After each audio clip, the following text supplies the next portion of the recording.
Hi, welcome to my show. Today, my guest is Rayyan Al-Shawaf, and I'm so excited that he's here because he's came to the United States for a visit all the way from Malta. He's a very interesting person and an author as well. So, welcome, Rayyan. Thanks very much, William. I'm happy to be here. Well, I'm happy to have you because you have such an interesting story. And as I told you yesterday when we talked, I'm looking forward to a memoir one day. Oh, yeah. But today we will talk about the book that you just released just literally a month ago.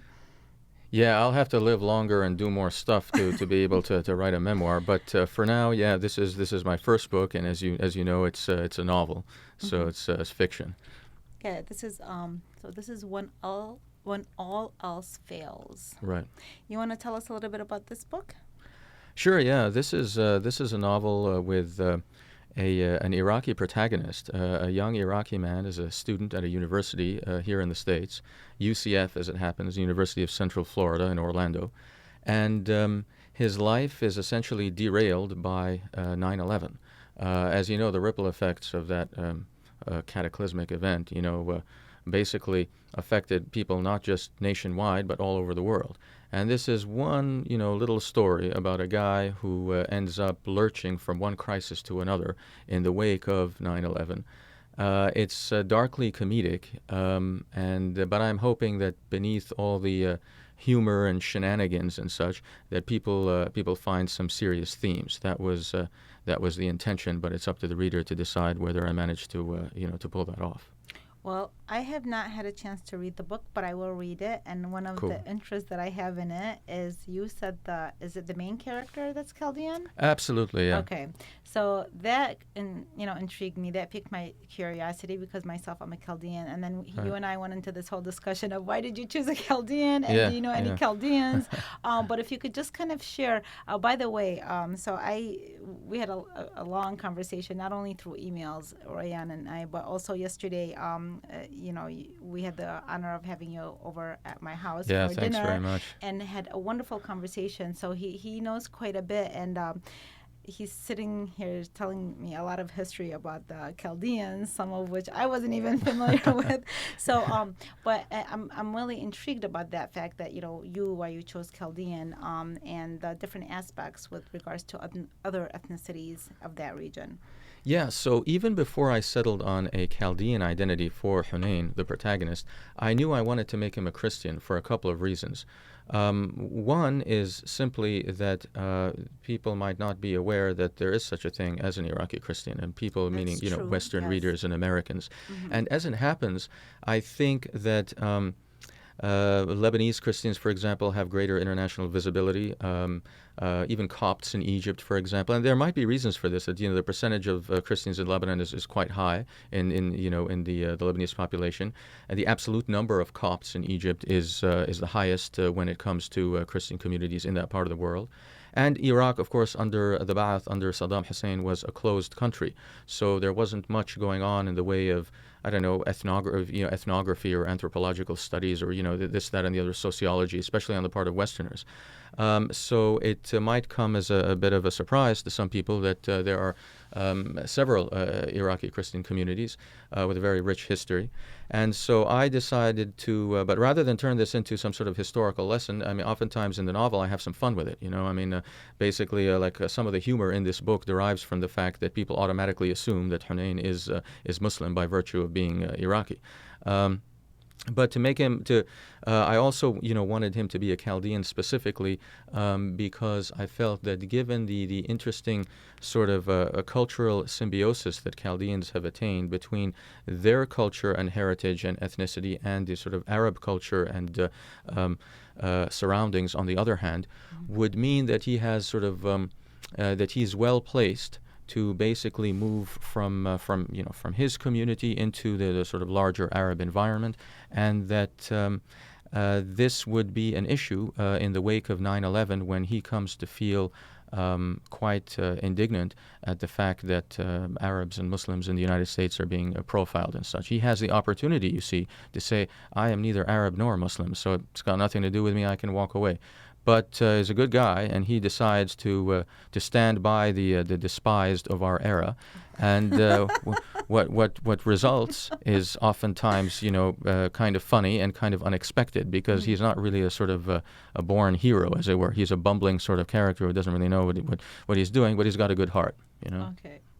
I like that. Well, and you said that a lot of people assume that he's you. And what has that experience? Why do you think that is? I know that you wrote an essay about that. Did you want to share a little bit about it? Sure, yeah. I mean, I think part of it probably just has to do with the fact that the novel is written in the first person. It's I did this and I went there and that sort of thing. But also, ironically enough, people who know a little bit about me might be more inclined than anybody else to think that this guy is me, because they know, for example, that I lived in Florida and I lived in Lebanon, and Hunayn himself, lives in Florida and Lebanon, and so they might think for those reasons that just because there are connections, there are parallels, admittedly, that this guy is me, whereas in fact he's a fictional character, and his identity is different from mine. More importantly, because identity, I think, and this is important to say in this day and age, we are not our ethnic identities, it's not the be-all, end-all of what we are. So, yes, this guy is Iraqi, he's Chaldean, he is perfectly comfortable being an Iraqi Chaldean, but at the same time, he's a whole bunch of other things as well. And his experiences are quite different from mine. I wanted to make sure that I made his experiences, more interesting for one. I've lived a rather boring life. Funnier for another. And hopefully, in some instances, more meaningful. That some of these encounters he has after 9/11 in Florida, and then when he moves to Lebanon, actually get us thinking about stereotypes and prejudices, and that sort of thing, and assigning guilt collectively, and that sort of thing. But well, regardless of whether you lived a boring life or not, for me, I think that I feel that because your story and your background, your parents, your mother was Palestinian-Lebanese, your father, Iraqi-German. Right. You've been to so many countries. You live in Malta. So you have a certain view, worldwide view, that I think is interesting. So regardless of the particular events, which actually even that in itself is intriguing, but in our discussions yesterday, I did find that your views were really worldwide views, and the fact that I think that's part of the reason why you are not so attached to the ethnic titles, because you've traveled quite a bit. Your parents having such diverse backgrounds, all of that is just almost. It seems like it created a healthy, I think, mentality. And by the way, we didn't mention that you're also a book critic for several, for the Washington Post. You said one of them. Well, I've only contributed Yes. I've contributed the occasional review to the Washington Post, but I've written many more pieces for other newspapers and magazines over the years, from Paste magazine to the Chicago Sun-Times, the San Francisco Chronicle, in Canada, the Globe and Mail and the Toronto Star, and also magazines like LARB, The Millions, Pop Matters. So anyway, I mean, that's true. I'm a longtime book critic who finally wrote a book of his own, and the whole time that I was reviewing books, even though I loved doing it, I had this sort of niggling sense of self-doubt that I might not be able to write a book of my own. You've wanted to do this for a long time? I sure have. There was an abortive attempt some years back where, I wrote like almost 2/3 of a book, and then I looked at it. I thought it's not good enough, so I didn't complete it. And then there was a break until I finally got around to writing this one. You're right that sometimes our origins, and especially if they play a role in our sort of social acculturation, that they might lead us to be more attached or less so to a particular country or community. And sometimes that can be, you have You have an interesting take on it, which is that this might prove to be an enriching sort of thing. For some people, it's kind of frustrating because they want to pigeonhole you and stick you into one category or not. So you start telling them that you're this and that and the other. It's a bit too confusing, people I think sometimes gravitate toward simplistic definitions and especially when it comes to other people, that they want to have somebody pegged as Muslim, Christian, Iraqi, or something else, and not like a mixture of several different things. This is something that was discussed with a previous guest that I had of Iranian origin, and this is the exact words that she used: the confusion that it creates when you are not pigeonholed, when you do not represent what most people would think that you should represent. Yeah. So she and I talked quite a bit about that. As women, how we feel that we're stereotyped based on the region that we were born from. How has your experience been with that?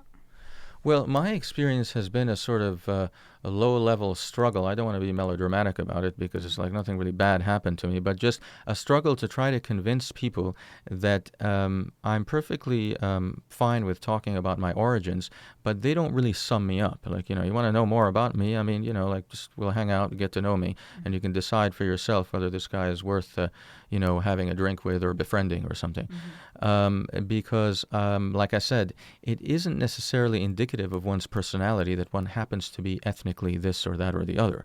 And even when it comes to, in this day and age, your culture, oftentimes our cultures are sort of hybrid cultures, that we can be, well, Arab American, for example, and we can be equally influenced or unequally influenced by this, that, and other culture. You can be, for example, we were discussing Hunayn being an Iraqi Chaldean. Here you have, in Iraq, you have Christian communities such as Chaldeans, Assyrians, and Syriacs who have their own ethnic identity, really. And some people would tell you that it is the same ethnic identity, and irrespective of what you want to call it, and that it is separate from the Arab identity in Iraq. As such, but that doesn't necessarily, that's not the extent of what Hunayn is. He is Chaldean, yes, but he's also Arabized, but he's also Westernized. And so I understand how that can be confusing, but perhaps for a fictional character at least, it can also be enriching, interesting, funny. But again, that's for readers to decide. Well, what do you think if you were to pick something that you and him have in common? What are some of the things that you might have in common with your main character? Oh, that's a good question, and in fact, it strikes at the very heart of one of the things I was trying to do with this novel, which is to even though many of his opinions and likes and dislikes differ from mine, there is one thing that we're on the same page about, and that is that if you think about it logically, the notion of virtue by association is just as unreasonable as guilt by association. I mean, like nobody should consider you responsible for what somebody of your ethnic community does in the way of a crime or something. Right. But similarly, it's a bit silly for people to think highly of you or to look down on you because. I mean, what I mean to say is it's the same notion. If the people think highly of you because somebody of your community has achieved stardom or something, it's just as silly, just as illogical as looking as basically detesting you because some other member of your community has done something stupid. And so in Hunayn understands that virtue by association is the flip side of the coin of guilt by association. But the ironic thing is that in our lives, oftentimes the only way to burnish our image, to increase our stature in the eyes of other people and to deflect all the bullying and the discrimination and such is to play on virtue by association.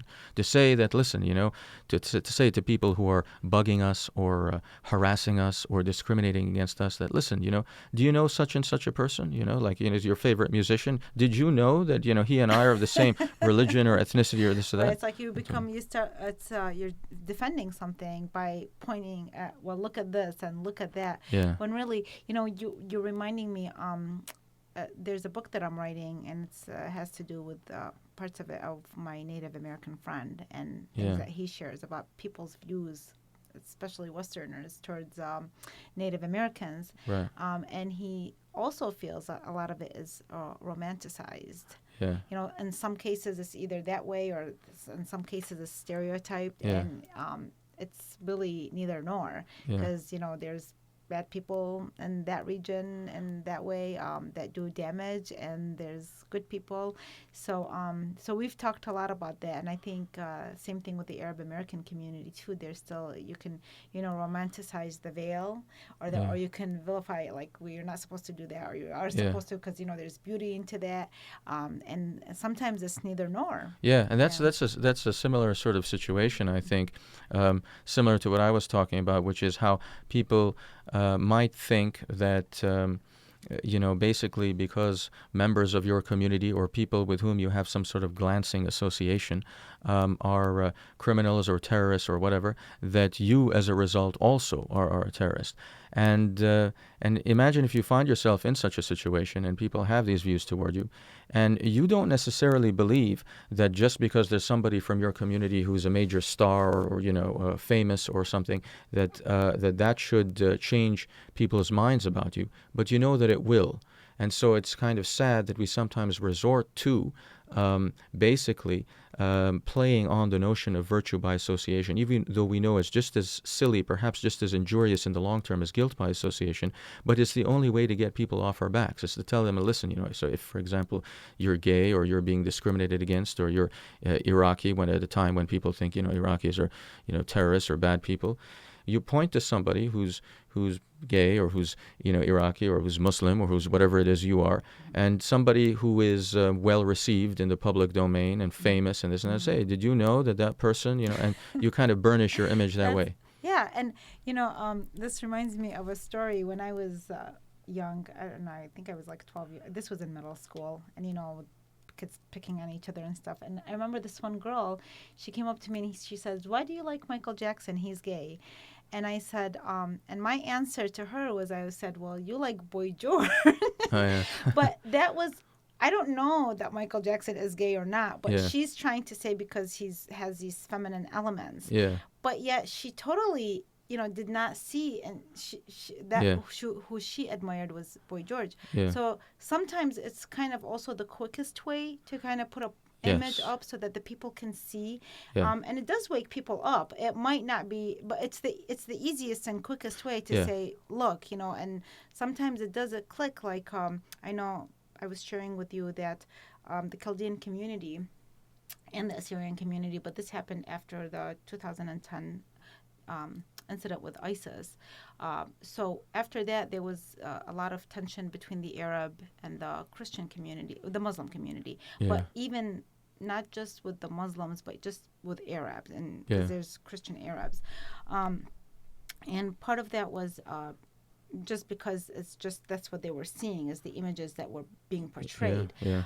But when we would have conversations, that's what I would say. I would say, well, your favorite singer, Kazem Sahar, who you go to his concerts, he is an Arab. Yeah. Our favorite foods are, sometimes when we use these images, it does think like, oh, well, okay, I can associate with that. And it's kind of sometimes the quickest way. But of course, on a deeper level is reading a book.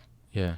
That brings you into that life, into that world in a different way. On an even deeper level, for me, I feel, is going into somebody's home. Yeah. That's of that background. And then you're suddenly really surprised, like, oh, this is not what I was expecting. So you live in Malta, for instance, and I'm curious, I don't know how the environment is there, and that is there kind of that sense, and is there a different type of relationship, and or do you just mix in more easily? Because I'm not really aware of their social situations over there or anything like that. Yeah, Malta is pretty laid back, and it's a European country with a Mediterranean sort of feel and climate, and it also has an interesting history where it's been influenced by Arabs and Italians and such, and so there isn't really much that I have to deal with in the way of people kind of looking askance at me, but certainly there is an issue with migrants, for example, who end up in Malta and who are discriminated against, and oftentimes racism factors into the equation, which is most unfortunate. So I'm fortunate enough that I haven't been subjected to any of this sort of thing, but I am aware of it. And in a sense, these kinds of things are universal, and that's why I think That's true. I think you encapsulated it very well when you said that sometimes the easiest and the quickest way to make somebody aware of if it's prejudice or bias or whatever is to point to somebody whom they like, but who is a member of a community that they have been demonizing, because then they might quickly change their minds. And the thing about Hunayn in the novel is that he finds this sort of reasoning to be illogical. He doesn't necessarily want to tell somebody that you should respect me because there's somebody from my community whose songs you like, or who somebody from my community whose films you like to watch. You should respect me because of me. But we can't always engage in a pedagogical sort of lesson where we tell somebody, listen, I want you to consider me on my own merits and this and that and the other. The easiest and the quickest way to deflect or perhaps even criticism or discrimination, or to change somebody's mind, is to point to sometimes to hitch your sorry ass to somebody else's shooting star, and then ironically enough, even though you haven't done anything, you haven't achieved anything, by virtue of being associated with that other person's shooting star, your tormentor will end up respecting you more. And that's what Hunayn finds himself grudgingly having to do in life in order to get people to stop messing with him, to stop giving him a hard time, that sort of thing. Well, and like I said, I haven't read the book yet, and I do plan to, and I'm just curious if, without you telling us maybe too much of it at this point, but what about the issue of assimilation? I know that the Arab community in general, because it's an Eastern country. I mean, the language is so different. The religion is different than in the Western country. When a lot of people, when they come here, it's not as easy for them to assimilate because there's so many different, it's an Eastern country, it's a different a Muslim country, it's the totally different language, it's not, the alphabets, everything is so different. So a lot of times they resist acclimating or assimilating. Right. And there are ways to do so without losing one's identity or however they feel towards that, or ethnicity. But from my observation, and even as a journalist for over 10 years, I found that issue came up a lot with the Western community, where they did notice that, and I think it's accurate, where they noticed that about the Middle Eastern and the Arab community, it's not as easily for them to assimilate. But again, it's such a different region. It's a very big difference between the two worlds. Sure. Your main character, what is his role in all of this? Is he trying to learn to do that, or is it mostly just how he feels about how he's being observed? Yeah, that's another very good question. In Hunayn's case, he is already westernized before he comes to the States, because he has attended American schools in the various countries he's lived in, with the most recent country having been Lebanon. He went to high school in Lebanon, and then he came to the States for college. And so he's Americanized already, and his first language is English, as a matter of fact. But that doesn't make him American. His sensibility might differ from that of most Americans. And even if one is familiar and intimately familiar with, say, the pop culture, for example, and the music and the history, for example, of one's host country, that doesn't necessarily mean that one is of that country. And that's very much the case with Hunayn. This is a guy who's an Iraqi, but who's a deracinated Iraqi. So he was uprooted from Iraq because basically his parents ran afoul of the regime and whisked him away as a child. And so he's not really culturally very Iraqi, but at the same time, even though he's culturally westernized, he considers himself Iraqi. He is a sort of fish out of water wherever he ends up. He doesn't really necessarily have a home or even like a particular community or social circle. And this is not always an issue, but in an age of identity politics and in an age, certainly the aftermath of 9/11, this does become an issue for him.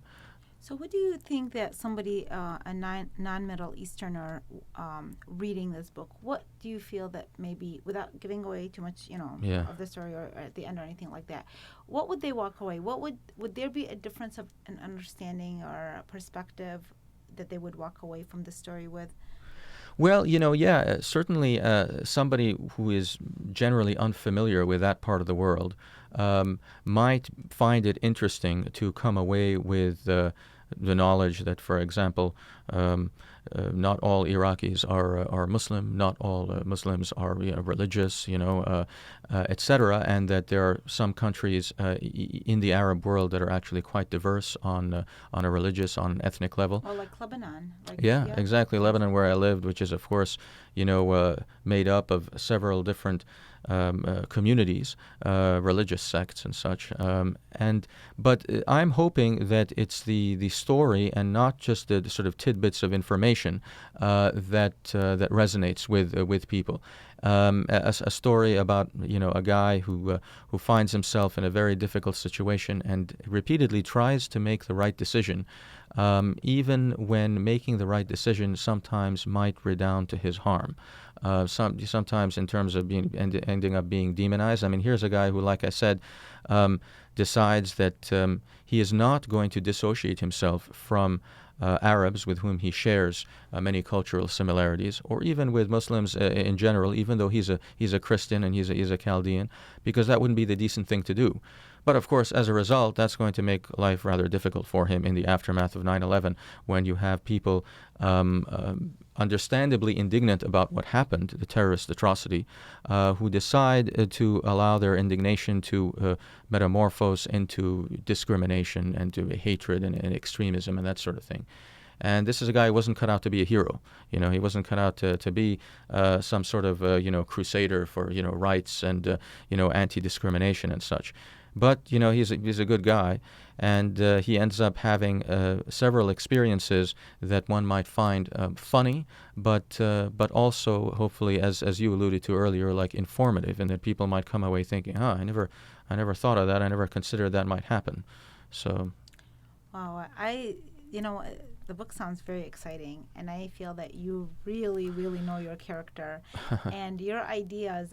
I just enjoy really listening to them. I hope that I will find that somehow within the story somewhere. I still think that you should write a memoir. I think you have a lot to share. Well, I'm certainly interested in your feedback regarding the book, and as you'll recall, I contacted you out of the blue. I mean, we didn't know each other precisely because I was familiar with some of your work and the fact that you're Iraqi-American and Chaldean to boot. So, here we have like a novel that might well resonate with you more than it would perhaps somebody else. I'm certainly hoping other people get a kick out of it or find it informative and and like it. But it might have a deeper sort of resonance with you and people who are Chaldean American or Arab American or such. Well, I think it would. I just think it will serve many purposes. I feel that having gotten to know you, because sometimes people use, I have very little time, less than a minute, and the time went by so fast. But my point is just that I wasn't sure if that was just a character that was stuck in, but now seeing your knowledge and how deep you are, I think this will be a great book. Thank you so much for coming. I look forward to when you have your second book, which I know you're working on, that you'll come again and visit, okay? Thank you very Thank much, you so It much. was my pleasure. Thank you.